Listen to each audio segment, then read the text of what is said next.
आइए, प्रायश्चित्त की चर्चा चल रही है।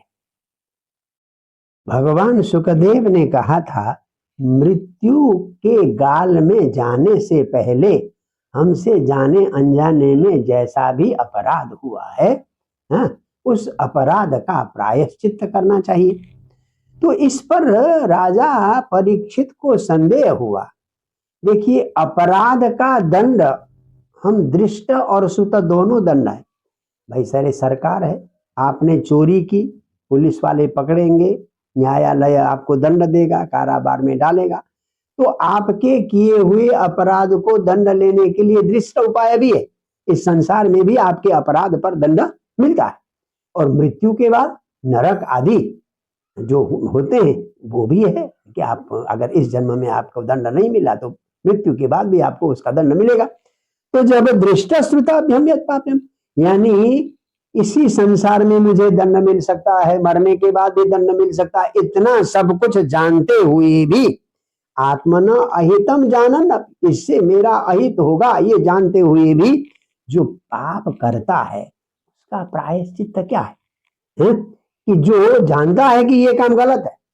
देखिए ना, कोई चोर अपनी बेटी को चोर को नहीं देना चाहता क्योंकि वो जानता है कि चोरी कर्म गलत है। झूठ बोलने वाला भी अपनी बेटी किसी झूठे व्यक्ति को नहीं देना चाहेगा, सत्यवादी को देना चाहे। इसका मतलब वो जानता है कि ये कर्म गलत है, फिर भी करता है। तो प्रायश्चित्त कैसे होता है? क्यों? आपने कुछ कुकर्म किया जानबूझकर, फिर प्रायश्चित्त किया, फिर कुकर्म किया, फिर प्रायश्चित्त किया, फिर कुकर्म किया। ये क्या हुआ? कुंजर शौचवत, हाथी जाकर पानी में नहाता है, बाहर आने के बाद कीचड़ और धूल अपने ऊपर छिड़क देता है। तो उसका नहाना क्या है? पहले तो बढ़िया ढंग से पानी में नहाया, अब अपने ऊपर क्या छिड़का? कीचड़ और धूल।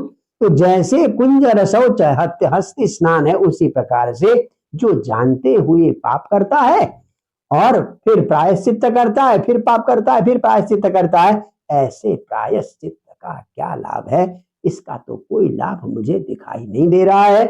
तो प्रायश्चित्त का सही स्वरूप क्या है, ये जानने की इच्छा की है यहाँ पर भगवान सुखदेव ने। क्योंकि जो संसार के दंड से भी नहीं डरता, नरक के दंड से भी नहीं डरता, फिर भी पाप करता है, फिर प्रायश्चित्त करता है, फिर पाप करता है, तो इस पाप का इस प्रायश्चित्त का कोई महत्व नहीं है।